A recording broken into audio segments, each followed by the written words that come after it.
my parents always had issues with what I did. When I was in college for film school, they had an issue. When I dropped out of it to do this MLM, they had an issue. Like, look, you are meant to fail. There is nothing that says that you are going to be a great person. Let's talk a little bit more about this marketing executive position. What exactly was it? And do you think that your experience being a marketing executive translated to, I don't know, better funnels into your OnlyFans? So it's honestly hilarious when I like recounted, because that was what my title was, but I'm pretty sure what I was in was actually an MLM. Because every morning they would put us in this space called Atmo, which was short for atmosphere, and they would just kind of like have a bunch of speeches every morning, like Tony Robbins and we would internalize that for an hour. It's bizarre to explain. It sounds like an MLM. So yeah, no, it was definitely MLM behavior. Well, explain the business structure there. How does it work? It wasn't necessarily an MLM where I had to recruit people to continue the business, but it was something similar. Like I had to build a team, and it had the promise of like, you know, becoming a six-figure CEO and having your own office. It was definitely an MLM, you know. But okay. I will say, in like my own twist, I felt like it was really good for me to just kind of, I was very impressionable at the time, and being in kind of like a positive headspace about success and working hard and like pulling myself by the bootstraps was really good for me to internalize at a young age, because I felt like it just helped me not get embarrassed, first and foremost, because it was quite embarrassing. They would have me go door to door.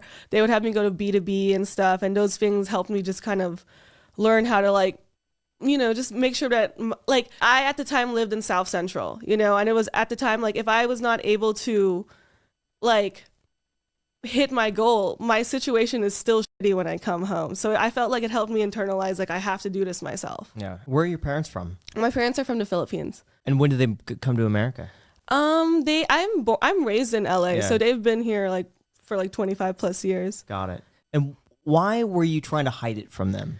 They would commit seppuku if they found out what I did. I also just feel like in general, a social media career is not something that my parents would respect anyways.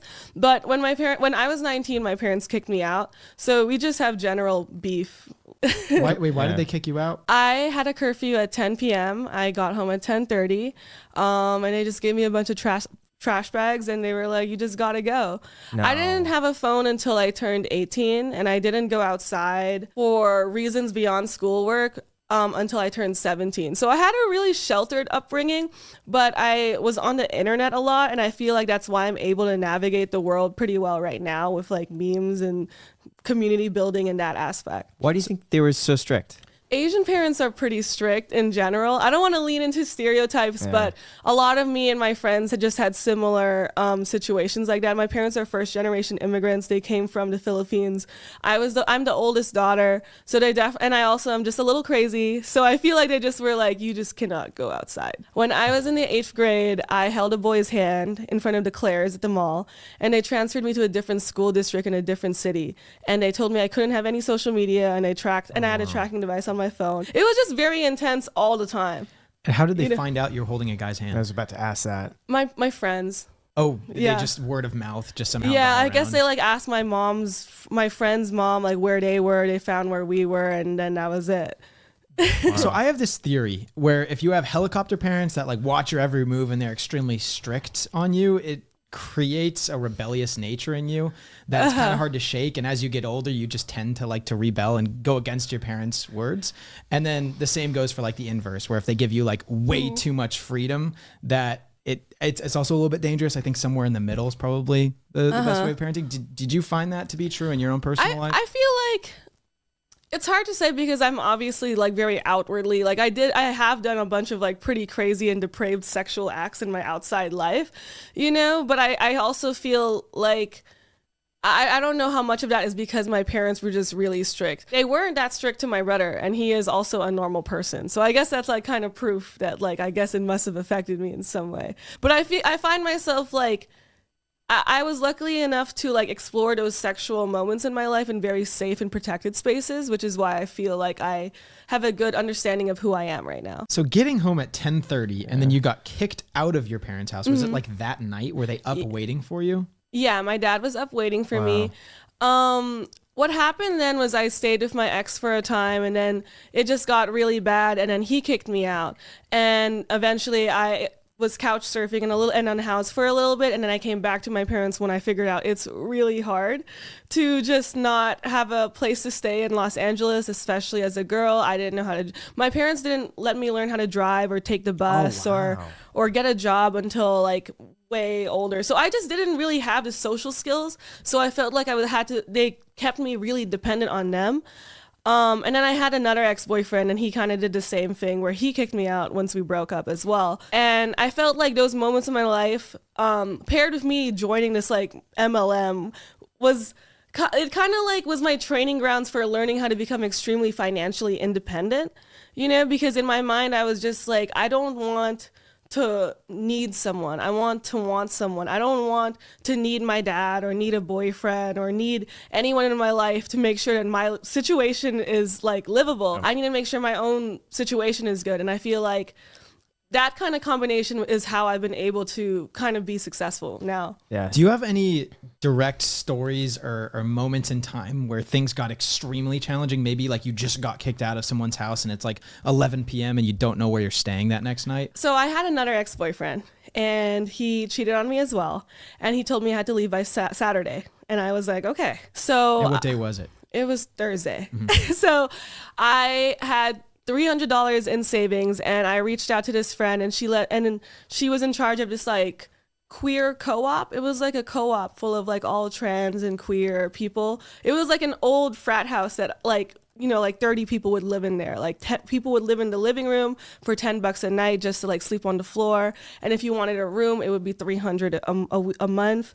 So I was able to stay there for a little bit until, people just kicked us out because you're not supposed to do that. And I was able to save up for my place in South Central, which is when I had that marketing job. And on New Year's Eve 2019, someone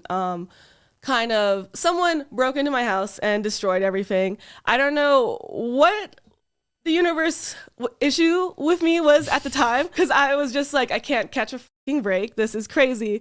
So I moved back into my parents' house again. And it was just hard because my parents, just always had issues with what I did. Like when I dropped out, when I was in college for film school, they had an issue. When I dropped out of it to do this MLM, they had an issue, obviously. And so like me losing my house again for the second or third time was just kind of their like signification. Like, look, you are meant to fail. Like there is nothing that says that you are going to be a great person. You make the wrong choices and you can't think for yourself. And whenever I was home, it was just a very painful experience for me.